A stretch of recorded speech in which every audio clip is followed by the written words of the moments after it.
s'abonnez-vous. Les gars, je viens à peine de terminer le match Pays de Galles, USA, un partout. Mais le match, quel match, franchement. En fait, c'est pour ça que moi j'aime le foot. Parce que c'était pas un match tant extraordinaire, technique et tout, mais sur les dernières minutes, mais ça va dans tous les sens. Les joueurs donnent leur âme. T'as l'impression que c'est un match, t'as l'impression qu'ils jouent déjà leur vie. En fait, c'était un match, franchement, moi j'ai pris plaisir devant ce match, surtout à la seconde période parce que ça partait dans tous les sens. Mais ça a été un match où les deux équipes se sont regardées dans les yeux. Les deux équipes ont joué avec leur force. Il y a une équipe qui a dominé la première période, une équipe qui a dominé la seconde période. Et je pense largement que c'est les Pays de Galles, en fait, qui ont mieux fait en gérant leur seconde période plutôt que Pulisic et ses potes, en fait, qui ont très mal géré cette première période. Alors, on en parle rapidement dans cette vidéo. J'espère que cette vidéo te plaira. On se retrouve dans les commentaires. On continue de s'abonner, de liker, de partager et de vivre cette Coupe du Monde ensemble.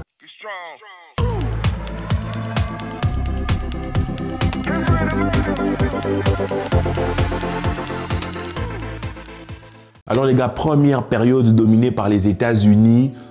Franchement, moi je me suis dit Pulisic était très bon, très précis, très chirurgical, vraiment métronome de son équipe avec le petit Weah qui a fait des très belles choses. Leur but est magnifique, mais quand tu regardes le match dans l'ensemble, les Pays de Galles n'ont pas existé du tout. En fait, les États-Unis ont dominé. Je ne cesse de le répéter, c'est la Coupe du Monde. À la Coupe du Monde, les gars, il faut être tueur. Il faut être tueur, ça me fait penser un peu au Sénégal. Les États-Unis ont dominé, mais ils étaient seuls sur le terrain. Les Pays de Galles n'ont rien foutu. Les États-Unis ont totalement dominé, mais on ne marque qu'un seul but. C'est vrai, le but est très bien emmené avec Pulisic à la manœuvre et une très belle passe, une finition, vraiment une belle finition de Georges Weah, digne de son papa. Mais ça se finit que par un but à 0. J'ai envie de vous dire tout ça, pour ça. Tu vois, c'est vraiment ce qu'on en appelle une domination stérile en fait. Du genre, tu as le ballon, tu domines, tu fais des passes dans tous les sens et tout. Les latéraux américains étaient très importants. Le latéral gauche était très bon en train de monter, faire des courses, faire des... Vraiment, les appels, tout ce qu'il fallait. Dest de son côté était monté de moins, mais là, il y a des opportunités où il montait quand même. Donc, tu te dis que les États-Unis avaient tout pour enfoncer le clou, pour mettre un but ou deux buts. Mais ils n'arrivent pas à être pesant devant, en fait. Une domination qui tourne, mais il n'arrive pas à se rapprocher de la surface, à rentrer dans le cercle, dans la surface du gardien, à être dangereux. Et en seconde période, on a vu les Pays de Galles qui se sont réveillés. On a vu Gareth Bale qui n'avait pas du tout envie de rentrer chez lui. Et comme il a souvent dit, Pays de Galles, le golf et le Real de Madrid. Parce que c'est pas possible. Non, maintenant il n'est plus au Real de Madrid. Parce que c'est pas possible. Aujourd'hui, Gareth Bale, il a fait des courses de malade mental, des replis défensifs et tout. Il court dans tous les sens. Je me suis dit, le boug, franchement, lui-même il le dit, il va tout donner sur le terrain et il a tout donné. Franchement, son penalty, il le cherche avec toute l'intelligence. On sent vraiment le vice. On sent vraiment l'expérience du boug en fait. Penalty, il obtient charisme, personnalité, il le tire, il le marque, il le transforme. Que dire? Que demander de plus à un attaquant? Que demander de plus à votre héros? Franchement, et à partir de ce moment-là, ça transforme déjà les Pays de Galles. Parce qu'avant, les States commençaient déjà à sombrer. En fait, sur ce match, c'est presque une bonne affaire pour les States. Parce que sur les dernières minutes, comment le State était à ça? Il n'y avait plus de milieu de terrain. Ça partait en contre-attaque des deux côtés. J'ai le ballon, je cours dans un sens, t'as le ballon, on court dans un autre sens. C'était, moi je suis là, je me dis, mais sur ce match, franchement, je comprends pourquoi c'est dur de voir les milieux de terrain. Imagine que toi, tu dois faire des courses sur 100 mètres, aller-retour. C'était un match, franchement, sur ces dernières minutes, tout aurait pu se passer. Mais dans l'ensemble, ce que nous retiendrons, c'est que, bon, c'est un match qui a été, pour moi, qui a été mal géré par les États-Unis et bien géré par les Pays de Galles, vraiment. Parce que les Pays de Galles ont limité la casse en première période, mais en seconde période, ils se sont ouverts.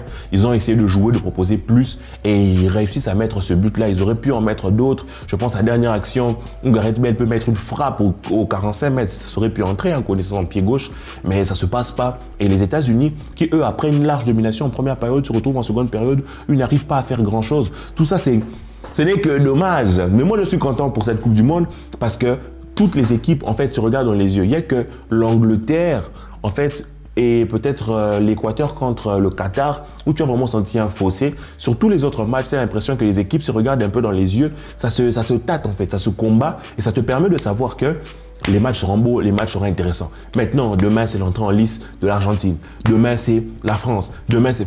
Il y a 4 matchs demain, ça va être la folie.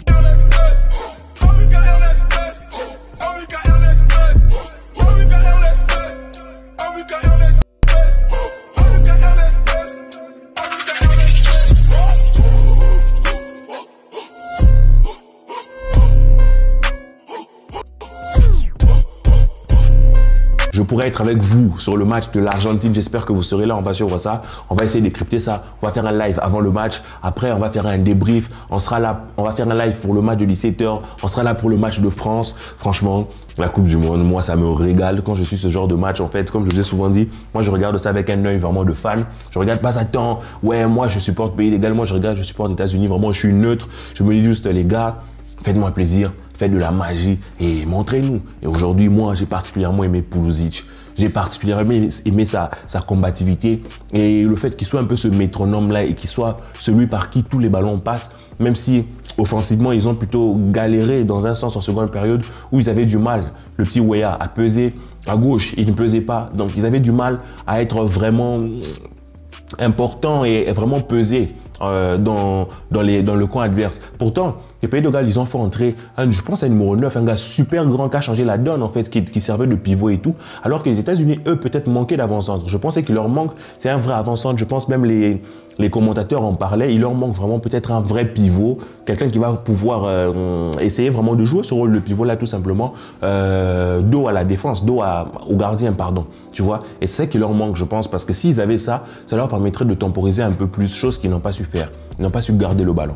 Maintenant, comme je vous ai dit, Coupe du Monde, dans ce championnat, dans cette Coupe du Monde, dans toutes les Coupes du Monde, dans les grands championnats, en fait, c'est vrai, tu peux bien jouer et bien gagner, mais parfois, tu joues pas très bien, mais tu es chirurgical. Je pense aux Pays-Bas qui l'ont montré contre le Sénégal, qui était en train de se faire dominer, en fait. Et il marque un peu contre le cours du jeu, et c'est ça que l'on retiendra. Francky de Jong, il en parle et dit que la prestation globale de l'équipe n'est pas bonne, mais c'est les 3 points. Et là, sur ce genre de match, le plus important, c'est de gagner le match et de prendre les points. Chose qu'ils n'ont pas réussi à faire quand ils ont eu la domination. Maintenant, on va voir les grosses nations qui vont entrer. On va voir l'Argentine qui va entrer. On va voir la France qui va entrer. Et pour parler de la France, les amis, qu'est-ce que vous pensez de la France? L'équipe de la France, quand je regarde son attaque, c'est incroyable. Sur l'aile gauche, tu as Mbappé. De l'autre côté, tu as Dembélé. Devant, tu as Giroud. Juste derrière, tu as Griezmann. Derrière, tu as Rabiot, Tchouaméni.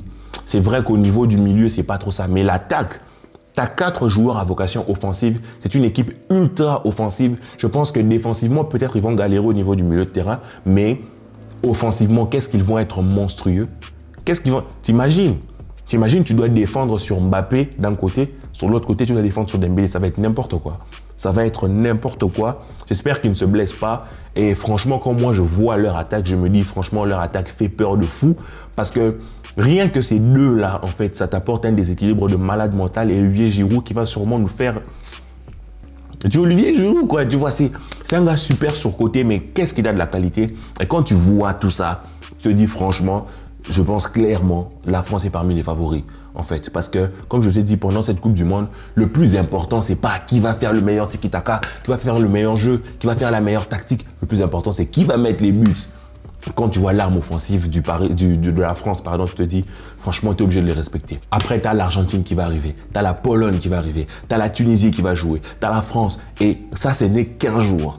Franchement, je suis impatient, après ces matchs-ci, après avoir suivi le match de l'Argentine, après avoir suivi le match de la France, d'aller voir comment se comportera le Brésil. Et vous allez constater que soit ce sont des équipes qui vont carrément manger leur adversaire, soit ce sont des équipes qui vont être super dangereuses offensivement. Vous l'aurez compris, la Coupe du Monde ne se gagne pas avec du beau jeu. La Coupe du Monde se gagne avec la capacité à mettre le ballon au fond du filet. La Coupe du Monde, c'est pas pour rien que ceux qui ont marqué la Coupe du Monde, ce sont des attaquants, en fait. Parce que la Coupe du Monde, c'est ça. Vous vous battez, vous vous déchirez, mais tu arrives à plier le match. Donc, sur ce match-ci, les États-Unis n'ont pas réussi à faire la chose. Le Pays de Galles arrive à arracher le match nul, même s'ils auraient quand même pu remporter le match sur les dernières minutes. On a eu 9 minutes de temps additionnel, on va dire carrément 10 minutes de temps additionnel. Alors, avec les 14 minutes que l'on a déjà eu sur le précédent match, c'est pour vous dire que le ballon va se jouer en fait, le ballon va se jouer. Alors, on reste ensemble les amis, on se retrouve demain pour le match de l'Argentine, pour le débrief de Lionel Messi. J'ai vu sur internet qu'il avait la cheville gonflée, j'espère qu'il va bien, j'espère que vous allez bien, que la paix soit sur vous. Moi je kiffe, je prends plaisir, je n'arrive pas sur tous les matchs, mais pour le peu de matchs que je suis super content, super honoré et je suis impatient d'arriver au match de confrontation directe, arriver au match demi-finale, quart de finale, tout ça, et la grande finale. N'oubliez pas, il y a un jeu concours. Dites-moi qui sera pour vous le finaliste, au moins l'un des finalistes. Et à la fin de la compète, on verra qui gagne quoi. Alors, portez-vous bien les amis, que la paix soit sur vous. On se retrouve demain après le match de l'Argentine pour le débrief, avant le match de l'Argentine pour le live. Peace.